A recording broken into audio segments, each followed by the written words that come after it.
이 동덕여대 사태를 한마디로 요약을 하면 나약함의 광기라고 할 수 있습니다. 우리가 강인한 자들이 광기를 부릴 수 있다. 강자가 남들을 괴롭힐 수 있다. 이러한 사실에는 너무너무 익숙합니다. 오히려 모든 사회 현상이나 역사를 그런 식으로 해석하는 게 문제가 되기도 합니다. 이제 근데 나머지 반쪽 진실을 좀 볼 때가 됐다. 나약함도 광기로 변질될 수 있고 나약함도 증오를 낳을 수 있습니다. 아니 오히려 그것이 더 많은 증오를 낳습니다. 니체가 도덕의 계보에서 이런 말을 했습니다. 노예 도덕이 발생하기 위해서는 항상 어떤 적대적인 외부 세계가 필요하다.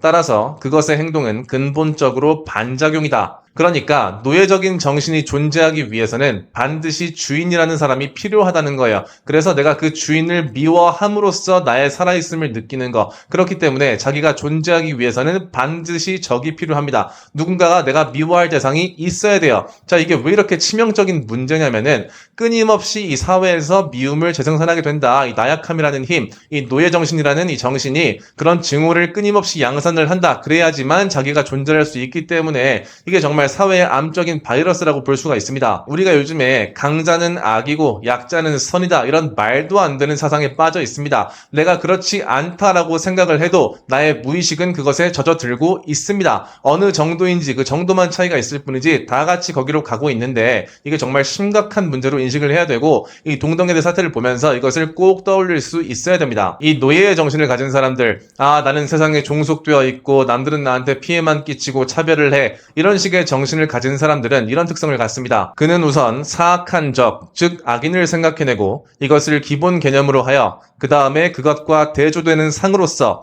선인이라는 것을 생각해내면서 이 선인을 자기 자신이라고 생각한다. 그러니까 쟤는 나쁜 놈이야 라고 하면서 내 자아가 형성이 되는 거예요. 나는 쟤가 아니니까 착한 놈. 내가 쟤랑 반대니까 나는 착한 놈. 자기 혼자서 착한 놈이 되는 게 아니고 쟤가 있고 쟤가 악마로 만들어지고 나서 내가 존재를 하는 거. 이게 노예 정신입니다. 그리고 이런 노예 정신이 우리 사회에 지금 파다해지고 있다. 그리고 그것이 구체적인 사회 현상으로 드러난 것이 바로 동덕여대 사태다. 이렇게 볼 수 있겠습니다. 근데 고귀한 인간, 강인한 인간은 정반대입니다. 나약한 자라는 적을 상정하지 않고도 자기 혼자서 존재할 수 있는 게 바로 이런 강인한 자들입니다. 고귀한 인간은 조음이라는 근본 개념을 우선 자발적으로, 즉 자기 자신으로부터 생각해내고 그것으로부터 비로소 나쁨이라는 관념을 만들어낸다. 그러니까 내가 먼저 존재를 하고 나와 다른 상대로서 상대를 나중에 인식을 하는 거예요. 이런 게 바로 주인공의 마인드라고 할 수 있고 우리 모두가 가져야 되는 마인드다. 우리 모두 이제 나약함을 좀 그만 갖다 버리고 강인함을 숭상하고 강인함을 추구할 수 있어야 된다. 이게 지금 동덕여대 사태가 우리에게 올리는 경종이라고 볼 수 있습니다. SNS가 발달을 하면서 기존에 눌려 살던 그런 약자들이 모여서 커뮤니티를 형성을 하고 하나의 권력을 가질 수 있게 됐습니다. 물론 좋은 점이 많습니다. 그동안에 너무 억울했던 것들 다 이제 풀어놓을 수 있고 나의 나약함도 조금 더 이제 보듬어 줄 수 있고 이렇게 당당하게 이렇게 될 수 있는 게 또 이제 장점입니다. 근데 뭐든지 간에 과해지고 제약을 안 받으면 그게 광기로 변질이 되는 건 순식간입니다. 나약함이든 강인함이든 똑같이 제약이 없으면 바로 광기로 변질이 됩니다. 이게 사실 약자라는 표현도 적합하지 않아요. 왜냐하면 인간은 언제든지 변할 수가 있습니다. 어제 약자였던 사람이 내일 강해질 수 있는 거고요. 어제 강했던 사람이 내일 약해질 수도 있는 겁니다. 인간의 내면은 정말 우주와 같기 때문에 그리고 변화무쌍하기 때문에 어떠한 사람을 그냥 약자, 강자 이런 식으로 단박에 규정해서는 안 됩니다. 이게 당위적인 차원에서 그러면 안 됩니다. 이렇게 말씀을 드리는 게 아니고요. 분석적인 차원에서 그건 정확하지 않은 분석입니다. 인간의 변화무쌍함을 전혀 캐치하지 못하게 하기 때문에 그런 분석은 지양해야 됩니다. 물론 약자니 강자니 이런 표현을 쓰기는 써야겠지만 그런 언어에 속아서 본질을 보지 못하면 안 됩니다. 이런 점을 고려했을 때 엄밀히 말하면 지금은 약자의 주류화가 이루어진 게 아니고 나약함의 주류화가 이루어진 거예요. 나약함이라는 속성이 그 어떠한 제약도 받지 않을 뿐더러 심지어 너무너무 추앙이 돼가지고 광기로 변질이 되고 있다. 이 점을 우리가 반드시 인식을 해야 됩니다. 이런 측면에서 보면은 우리가 강자니 약자니 나누어가지고 싸우고 약자 자리 쟁탈하려고 난리치고 이럴 필요가 없어요.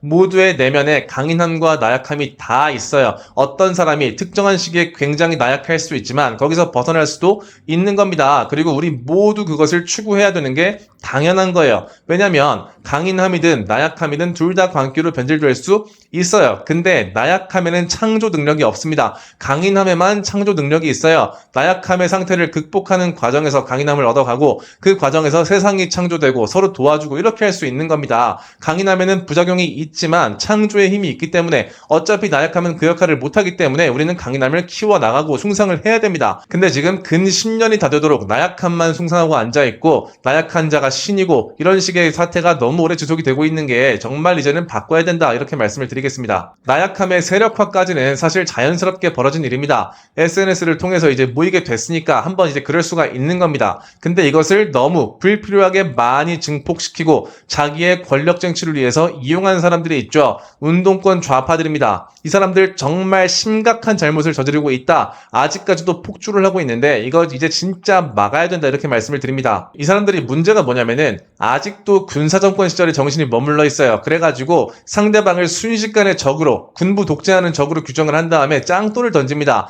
군사정권 없고 전두환 씨 죽었는데 아직도 자기 적을 만들어가지고 그 적을 패고 있다. 이거 대체 언제까지 할 거냐고요. 이 사람들이 엄청 단단하게 뭉쳐있죠. 옛날에 같은 적을 상대하면서 막 사명감도 가지고 최선을 다했을 거 아닙니까? 다 존중합니다. 너무너무 좋은 일이었어요. 근데 그 적이 없으면 뭉칠 수 없는 건지 제가 그 질문 한번 해보고 싶습니다. 그게 아니면은 왜 자꾸 적을 만드냐고요. 상대방을 극단까지 몰아붙여가지고 적으로 만들고 적이다 하면서 뭉쳐가지고 돌 던지고 이게 지금 몇 년째 계속하고 있는지 당신들 의견에 반대하는 수천만 명의 사람이 군사정권이 아닙니다. 이거를 좀 이제 깨달을 때가 됐다. 이 말로만 깨닫고 의식으로만 깨닫지 말고 이 무의식의 입력을 좀 하셔라. 이렇게 제가 말씀을 드리겠습니다. 저열한 전략들을 계속 써가지고 지금 나약함을 점점 주류화하고 숭상하고 신격화하고 있는데 이러니까 나라가 박살이 나는 겁니다. 이 사람들이 정말로 우리 사회에 진보를 바랬다면은 이런 식으로 행동하면 안 되죠. 나약함으로 어떻게 진보를 하냐고요. 동덕여대 학생들 잘못했습니다. 벌 받아야죠.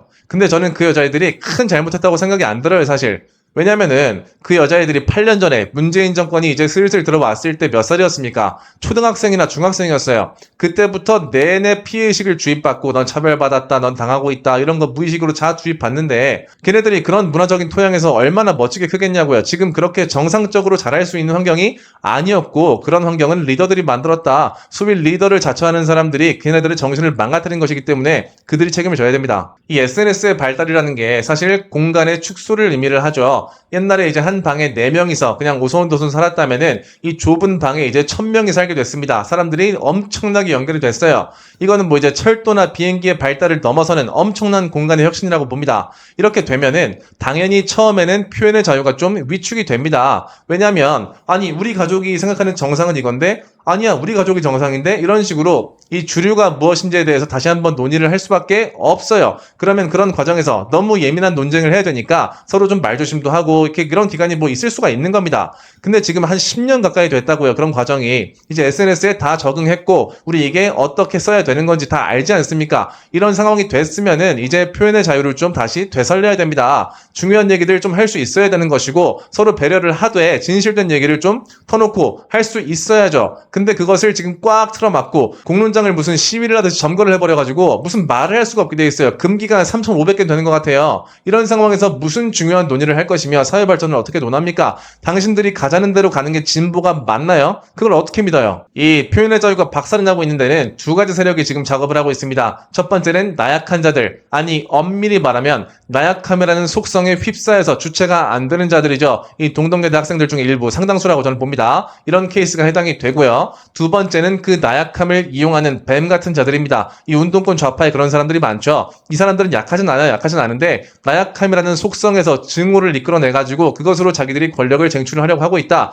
지금 10년이 됐는데 아직도 이용을 하고 있다는 거는 이 사람들을 쳐내야 된다는 아주 강력한 증거입니다. 나약할수록 금기를 좋아합니다. 뭐 강자들도 금기를 좋아할 때가 있어요. 억압을 하고 싶어 하니까. 근데 나약한 자들도 금기를 엄청나게 좋아합니다. 왜냐면 내가 상처를 쉽게 받거든요. 그래서 이 배려를 과도하게 요구하는 사람들 있죠. 아니 그런 말을 어떻게 할 수가 있어? 어떻게 네가 그런 행동을 할 수가 있어? 이런 행동을 많이 하는 사람일수록 이 마음이 약하다는 증거입니다. 소위 진정한 강자들은 사전 배려를 많이 요구하지 않고요. 그런 규칙을 좋아하지 않습니다. 자유롭게 서로 의견을 표현하고 나서 그러고 나서 아 그래 그거 상처였어? 내가 미안해. 이렇게 사후적인 배려를 하는 게 강자의 룰이지 이 사전적인 배려에 과도하게 집착하는 지금 문화는 약자의 문화고요. 우리 이제 약자가 되는 것을 멈춰야 된다. 무엇보다 강인함이든 나약함이든 제약을 안 받으면 광기로 변합니다. 나약함에서도 증오가 나올 수 있고 혐오가 나올 수 있고 미움이 나올 수가 있다는 거 우리 반드시 좀 기억을 했으면 좋겠다. 이렇게 말씀을 드려보겠습니다. 자, 그러면 오늘 얘기는 여기서 마치도록 하고요. 다음에 더 좋은 내용으로 찾아뵙도록 하겠습니다.